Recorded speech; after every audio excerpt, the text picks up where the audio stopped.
అందరికీ నమస్కారం. 2026 ఫైనాన్షియల్ ఇయర్‌లో టాక్స్ విధానాల్లో భారీ మార్పులొచ్చాయి. పాత టాక్స్ విధానం బెటరా? లేదా కొత్త టాక్స్ విధానం బెటరా? ఈ వీడియోలో అన్నీ క్లియర్‌గా తెలుసుకుందాం. ముందుగా న్యూ టాక్స్ రెజీమ్. 12,00,000 వరకు ఆదాయం ఉంటే జీరో టాక్స్. 75,000 స్టాండర్డ్ డిడక్షన్స్‌తో కలుపుకుంటే టోటల్‌గా 12,75,000 వరకు నో టాక్స్. ఎవరైనా మీకు గిఫ్ట్స్ మరియు వోచర్స్ ఇస్తున్నట్లయితే 15,000 వరకు tax free. New tax regime అనేది చాలా సింపుల్ సిస్టమ్. ఎక్కువ ట్యాక్స్ డిడక్షన్స్ అవసరం లేదు. ఇది ఎక్కువగా శాలరీ ఎంప్లాయీస్కి బెనిఫిట్ ఇస్తుంది.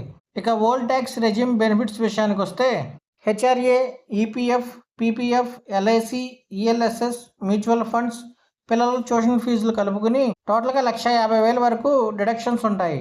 Health insurance, education loan interest, donations కూడా ట్యాక్స్ సేవింగ్స్ కిందకే వస్తాయి. Children education allowance, hostel expenditure allowance కూడా ఓల్డ్ ట్యాక్స్ రెజ్యూమ్లో కవర్ అవుతాయి. ఇప్పుడు అసలు క్వశ్చన్ ఏంటంటే ఏది బెస్ట్? మీకు ఎక్కువ డిడక్షన్స్ కనుక ఉన్నట్లయితే old tax resume super. Simple and తక్కువ ట్యాక్స్ కావాలనుకుంటే న్యూ ట్యాక్స్ బాగుంటుంది. మీరు రెండింటిలో ఏదో చూస్ చేసుకోకపోతే మీరు న్యూ ట్యాక్స్లోనే ఉండిపోతారు. అలాగే టీడీఎస్ కూడా కట్ అవుతుంది. ఎక్స్పర్ట్స్ చెప్పేది ఏంటంటే కొన్నేళ్ల తర్వాత ఓల్డ్ ట్యాక్స్ రెజ్యూమ్ని కంప్లీట్గా తీసేసే అవకాశం ఉంది. మీ శాలరీ స్ట్రక్చర్ చెక్ చేయండి, డిడక్షన్స్ అన్నీ ఒకసారి చూసుకోండి. ఆ తర్వాతే మీకు ఏ ట్యాక్స్ రెజ్యూమ్ సూట్ అవుతుందో ఫైనల్ డెసిషన్ తీసుకోండి.